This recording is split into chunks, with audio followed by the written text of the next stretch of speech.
شجاعت مل جاتی ہے، تو یہ ساری باتیں کس لیے آتی ہے، آخر کس کے ذریعے ملتی ہے؟ تو پتہ چلا پروردگار عالم نے ارشاد فرمایا صراط مستقیم کی بات، تو صدیق اکبر کی صداقت کو ماننا یہ بھی صراط مستقیم کو ماننا ہوا، حضرت فاروق اعظم کی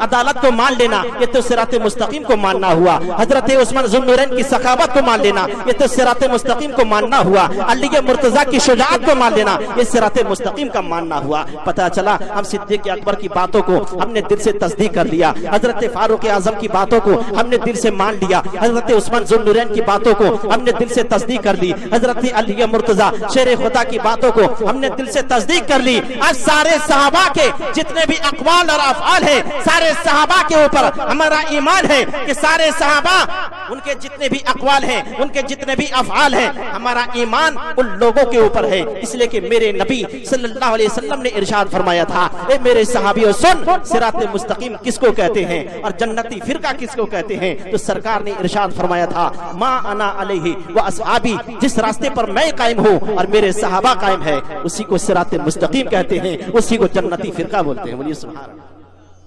میرے پیارے، اب صراط مستقیم سیدھے راستے کی بات میں کر رہا ہوں۔ دیوبندی مکتبہ فکر کے ایک مولوی اشرف علی تھانوی اس آیت کریمہ کا اس نے ترجمہ کیا، اس نے یہ ترجمہ کیا اہدنا الصراط المستقیم، یا اللہ ہمیں سیدھا راستہ دکھا۔ یہ اشرف علی تھانوی یہ دیکھنے کی بات کر رہا ہے، اعلیٰ حضرت فاضل بریلوی چلنے کی بات کر رہے ہیں۔ میرے پیارے، دکھانے اور بتانے کے لیے ہمارے اسلاف اکرام بہت پہلے آئے ہوئے تھے۔ نبی آخر الزمان جناب محمد رسول اللہ صلی اللہ علیہ وسلم اس دار گیرتی میں تشریف لائے تو کیوں آئے تھے؟ مذہب اسلام کو دکھانے اور بتانے کے لیے آئے تھے۔ صدیق اکبر کیوں آئے؟ صدیق اکبر بتانے اور دکھانے کے لیے آئے۔ حضرت عثمان ذو النورین کیوں آئے؟ بتانے اور دکھانے کے لیے۔ علی مرتضیٰ کیوں آئے؟ بتانے اور دکھانے کے لیے۔ یہ سارے صحابہ کیوں آئے؟ صراط مستقیم کو بتانے اور دکھانے کے لیے۔ حضرت غوث اعظم کیوں آئے؟ بتانے دکھانے کے لیے۔ حضرت نظام الدین اولیاء کیوں آئے؟ بتانے دکھانے کے لیے۔ حضرت ہند الولی خواجہ غریب نواز کیوں آئے؟ بتانے اور دکھانے کے لیے۔ اب اعلیٰ حضرت علیہ الرحمہ کی بارگاہ میں ایک انسان نے سوال کیا، حضور اب فیصلہ کیا ہوگا؟ ایک مولوی نے ترجمہ کیا، یا اللہ ہمیں سیدھا راستہ دکھا، اور آپ نے ترجمہ کیا، یا اللہ ہمیں سیدھا راستہ چلا۔ دونوں ترجمہ میں کون سا ترجمہ ٹھیک ہے، کون سا ترجمہ صحیح ہے؟ تو میرے پیارے، اعلیٰ حضرت علیہ الرحمہ فرماتے ہیں، سن، ہمارے بزرگوں نے، ہمارے اسلاف اکرام نے صراط مستقیم کو دکھا دیا، بتا دیا، اب اس پہ چلنے کی ضرورت ہے۔ اس لیے فقیر احمد رضا چلنے کی بات کر رہے ہیں، یا اللہ ہمیں سیدھا راستہ پر چلا۔ بولیے سبحان اللہ۔ سیدھا راستہ چلا، اس لیے میرے پیارے اب ہمیں دیکھنے کی بات نہیں کرنا ہے، ہمارے بزرگوں نے ہم کو دکھا دیا، بتا دیا، اب چلنے کی ضرورت ہے۔ ماہ شعبان المعظم ہے، بہت ہی مکرم اور محترم والا مہینہ ہے۔ اس ماہ مبارک میں ہمیں اور آپ کو چاہیے کہ کثرت کے ساتھ اپنی زبان پہ درود شریف کا ورد کریں، اور اپنے اپنے مرحومین کے نام پر ایصال ثواب کی محفل کو سجائیں، اور میلاد شریف کی محفل۔ میرے پیارے سلطان مدینہ جناب محمد رسول اللہ صلی اللہ علیہ وسلم کا میلاد شریف کرنا یہ ایک مسلمان کا ایک حصہ ہے، ایک مومن مسلمان کا ایک حصہ ہے میلاد شریف منانا۔ آقا کریم صلی اللہ علیہ وسلم کا میلاد منانا ایک مومن مسلمان کا حصہ ہے۔ کسی پیاسے کو جب پانی ملتا ہے تو بہت خوش ہو جاتا ہے، جب کسی طالب کو مطلوب مل جائے وہ بہت راضی ہو جاتا ہے، بہت وہ بھی خوش ہوتا ہے۔ بلبل جب پھول کو سونگتی ہے تو بلبل پھول کو سونگنے کے بعد وہ بھی مست ہو جایا کرتی ہے۔ ٹھیک اسی طرح میلاد رسول کی برکت ایک ایسی برکت ہے، میلاد رسول صلی اللہ علیہ وسلم کی برکت سے بے سہاروں کو سہارا مل جایا کرتا ہے۔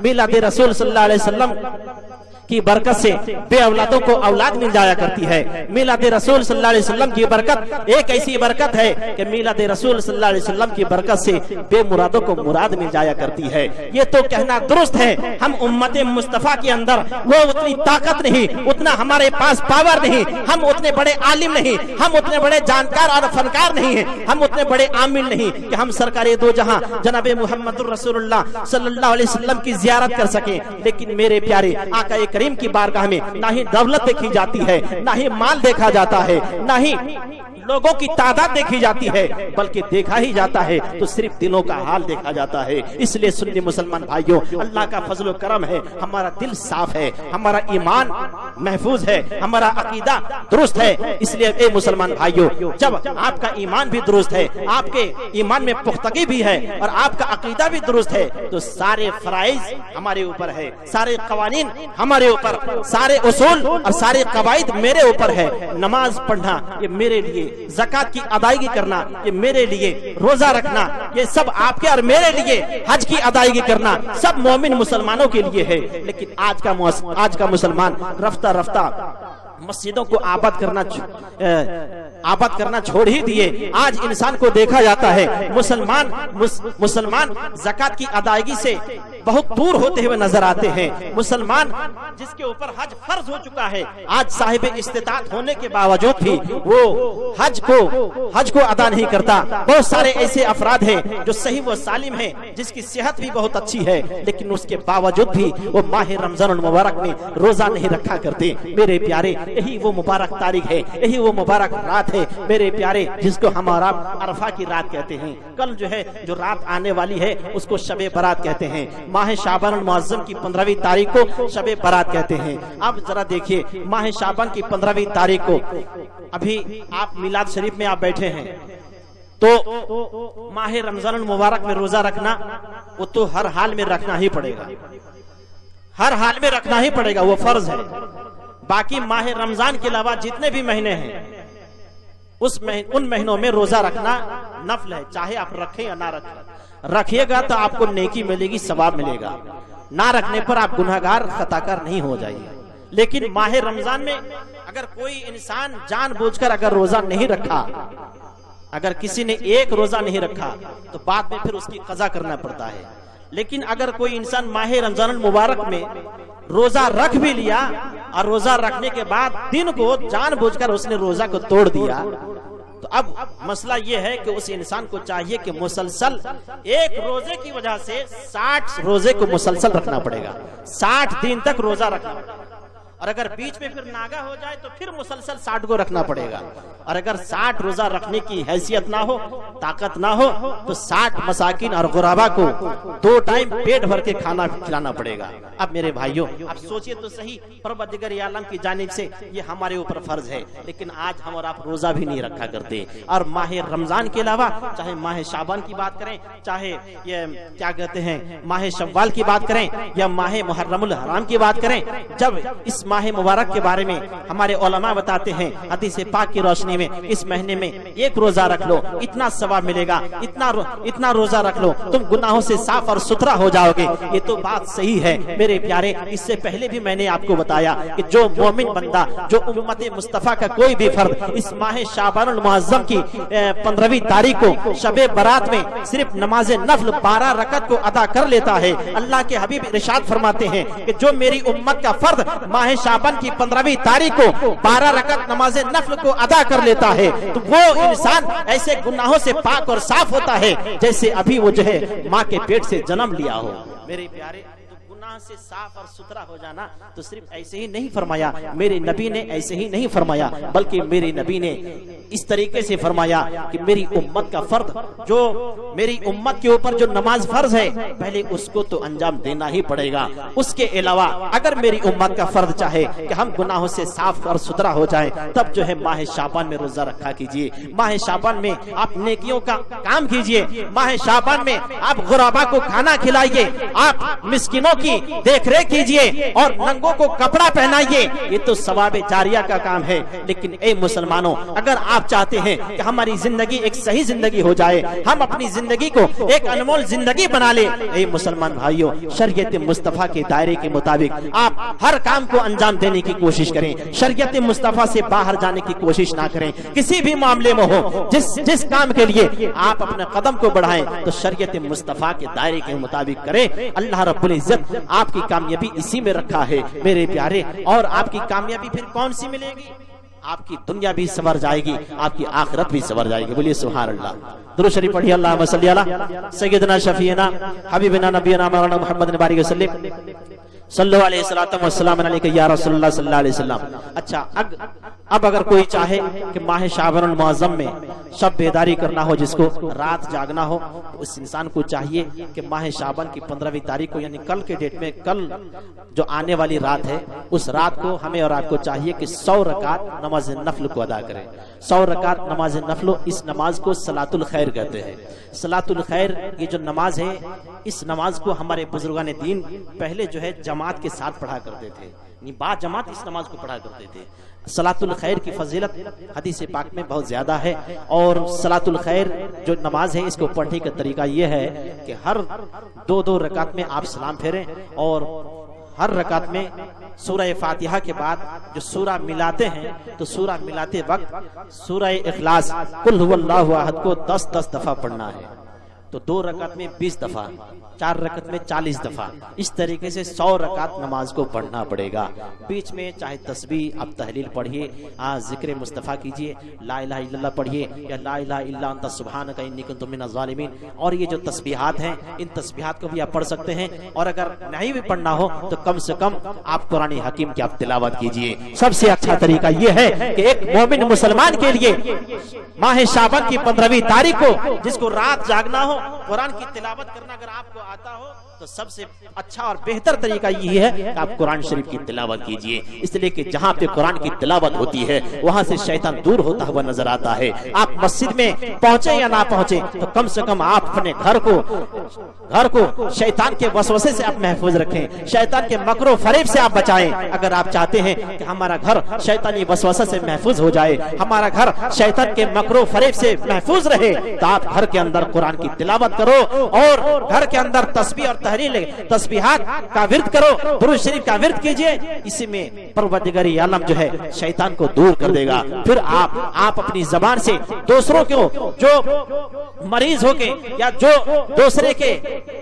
دوسرے کے شریر پر اگر کوئی شیطانی حرکت ہو، چاہے کسی بھی طریقے سے وہ حرکت آئی ہو، چاہے خبیث ہو چاہے ابلیس ہو، اگر کسی طریقے سے اگر کسی انسان کے اوپر شیطانی حرکت آ جائے، تو وہی مومن بندہ جو قرآن کی تلاوت کر کے باہر نکلتا ہے، اور باہر دروازے پہ آنے کے بعد اگر کسی انسان کو دیکھ لیتا ہے کہ سامنے یہ بندہ جس کو شیطانی حرکت ہے، اگر اس کو کچھ الفاظ، کچھ آیت کریمہ پڑھ کے اسی میں دم دے دیا کیجئے، شیطان وہاں سے دور ہوتا ہوا نظر آئے گا۔ اس کلام پاک کے اندر وہ تاثیر ہے، اور کیوں تاثیر نہ ہو؟ کلام پاک یہ تمام کتابوں سے افضل ترین کتاب ہے، ایک ایسی لاجواب کتاب ہے کہ اس کتاب کا رائٹر پروردگار عالم ہے، اور اس کتاب کو نازل جو کیا تو وہ تمام نبیوں کے سردار ہیں، جس کے اوپر نازل کرنا مقصود ہوا میرے پیارے وہ تمام نبیوں کے سردار ہے۔ اللہ رب العزت نے کس کے ذریعے قرآن پاک کو نازل کیا؟ فرشتوں کے سردار حضرت جبریل علیہ السلام کے ذریعے نازل کیا۔ اب دیکھیے،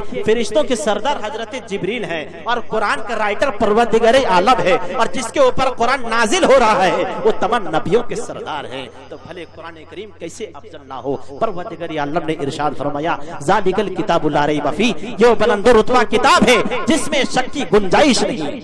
اس کے بعد ذالک الکتاب لا ریب فیہ ھدی للمتقین، اس میں جو ہے متقیوں کے لیے ہدایت ہے، متقیوں کے لیے ہدایت ہے۔ اب متقی کس کو کہتے ہیں؟ جو صرف نماز پڑھ لے صرف اسی کو متقی نہیں کہتے، صرف جو زکات کی ادائیگی کر دے صرف اسی کو متقی نہیں کہتے، بلکہ پروردگار عالم نے ارشاد فرمایا، الذین یؤمنون بالغیب، الذین یؤمنون بالغیب، وہ جو بے دیکھے ایمان لائے، یہ متقی ہونے کا پہلا درجہ ہے۔ بولیے سبحان اللہ، متقی ہونے کا پہلا درجہ ہے۔ ہم سنی مسلمان اگر نماز کے پابند نہیں بھی ہے، پھر بھی جو پہلا درجہ ہے تقوی اور طہارت والا، متقی ہونے کی جو پہچان ہے، اللہ کا فضل و کرم ہے، ہم بے دیکھے ایمان لائے۔ قبر کی دہلیز میں کیا ہوگا یہ کس نے بتایا؟ میرے نبی نے بتایا، نبی کے بتائے ہوئے پر ہم نے ایمان لے آیا۔